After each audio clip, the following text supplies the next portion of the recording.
Yo, what's up mga boss? Asking lang mga boss. Pag-open namin ng shop, makita namin to.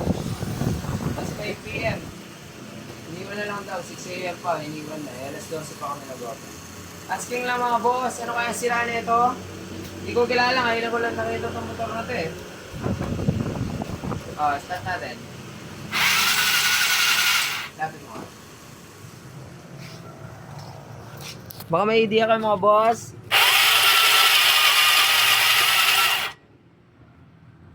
Tunog walang kompresyon, tapos may something. Alright. Shoutout sa mayari. Nag-PM na lang, iniwan na daw sa dito. Ayan. May parang kumakalansing sa loob pagka pinupush start. May nagtiwala naman nagpaloko sa Genrix. Alright. Salamat sa mga nag-comment. Ito na the moment of truth. Kung anong nangyari dun sa walang kompresyon. So, ito na. Taga Bulacan yata to. Ayun. Baloktot, intake and exhaust.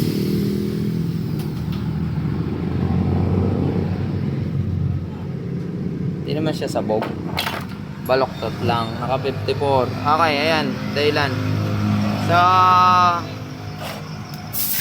ang pagpapakit nyo, medyo laliman nyo ng konti. Or kailangan nakasukat kayo. Kasi, ang nangyari dito malamang nag-high RPM. Doon tumukod. Kasi kapag low RPM, hindi nga naman naaabot. Pero kapag nag-high RPM, mabilis ang ikot, naaabot yan. So baloktot.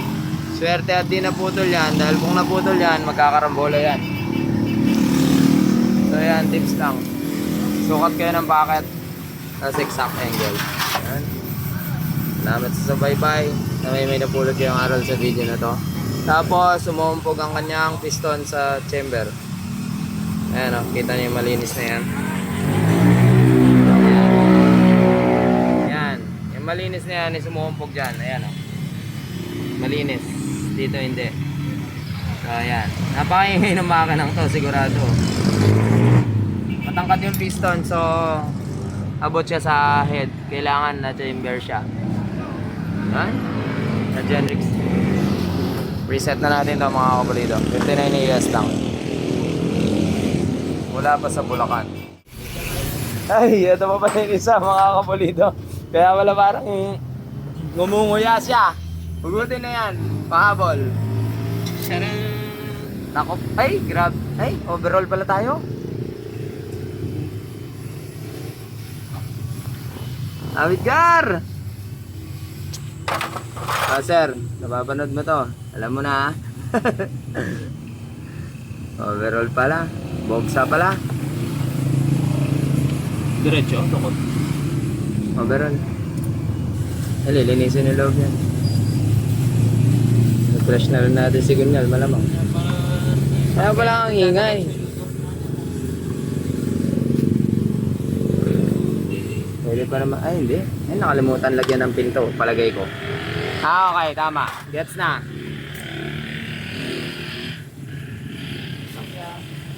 Ay, Aliyah. Hindi naman. Hindi naman nakalimutan lagyan ng pin. Pinlock. Hindi naman. Pala parang tagilid yung piston ka ako.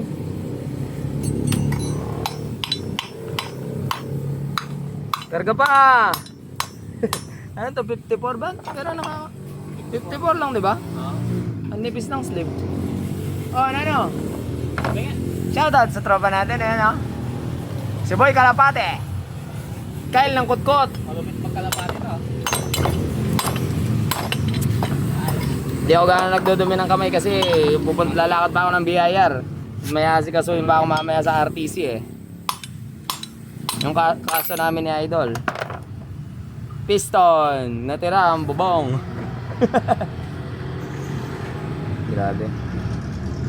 Awitgar. Pero nakakapagtaka no? Bakit bumigay ang ilalim. Nakalagay naman ang pin, piston pin lock. Kasi kung walang piston pin lock, ganyan nga mangyayari kasi tatagilid ang piston.